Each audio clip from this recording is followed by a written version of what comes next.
आवेश है जो तुम्हें पहले बताया जा चुका है। ये संतुलन की बात है। अगर हमें द्रव्यमान दिया है ग्राम में तो किलोग्राम में बदल लेंगे, और द्रव्यमान नहीं दिया है, त्रिज्या दी है, रेडियस और घनत्व दिया है, तो हम द्रव्यमान का मान वो लगाएंगे। अगर हमें विद्युत क्षेत्र सीधे दिया हुआ है तो विद्युत क्षेत्र ई लगा लेंगे। लेकिन मान लीजिए किसी बूंद को दो प्लेटों के बीच लटकाया जाए और ये कहा जाए प्लेटों के बीच की दूरी है निश्चित d, और उनके बीच में वोल्टेज लगाया गया है, विभव लगाया गया है, तो विद्युत क्षेत्र हम इस फार्मूले से निकाल लेंगे। तो इस बूंद के संतुलन पर अब तुम्हारा आप लोगों का न्यूमेरिकल अटकेगा नहीं।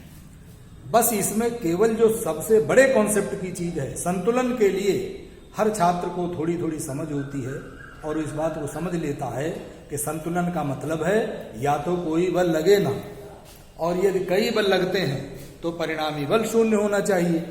अब क्योंकि यहाँ पर दो बल हैं, एक भार है और एक वैद्युत बल है, और भार हमेशा नीचे को लगता है, इसलिए वैद्युत बल ऊपर को ही लगना चाहिए। और जब ये दोनों बराबर हो जाएंगे तो बूंद संतुलन में रहेगी।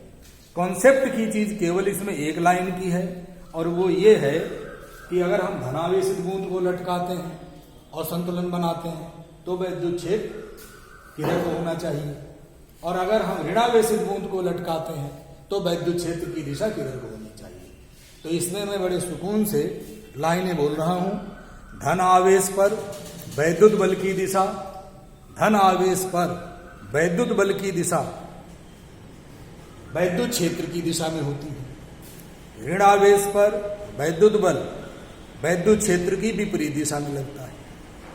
फिर से समझ लीजिए, धन आवेश पर वैद्युत बल और वैद्युत क्षेत्र ये दोनों दिशाएं एक ही होती हैं, और ऋणावेश पर वैद्युत बल और वैद्युत क्षेत्र की दिशाएं विपरीत होती हैं।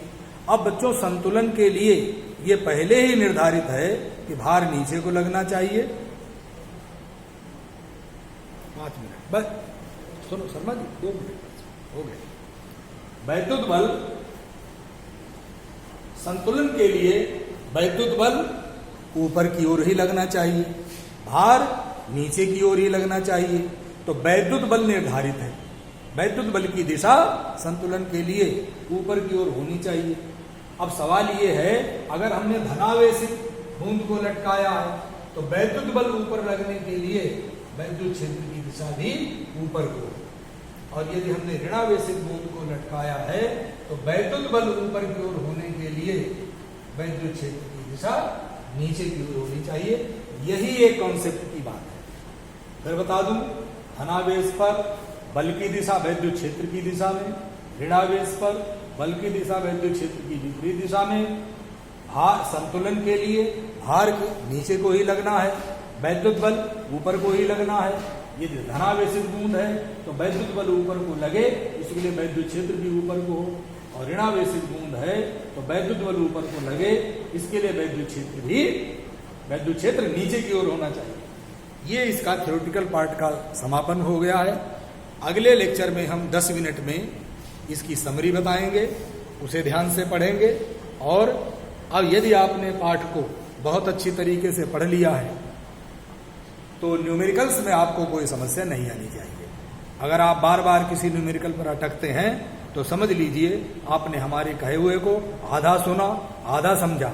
इसलिए सलाह है, बार बार सुनिए, बार बार देखिए, कुछ चीजें लिख कर देखिए, कुछ किताब से पढ़िए, कॉन्सेप्ट क्लियर करके अच्छी तरीके से फिर आप न्यूमेरिकल में जाएं। और समझ लीजिए, यदि आपसे आंकिक प्रश्न हल होते चले जाते हैं तब तो तुमने थ्योरी को ठीक से पढ़ा है, और यदि हल नहीं होते हैं तो मान लीजिए कि आपने ध्यान से नहीं पढ़ा है। धन्यवाद।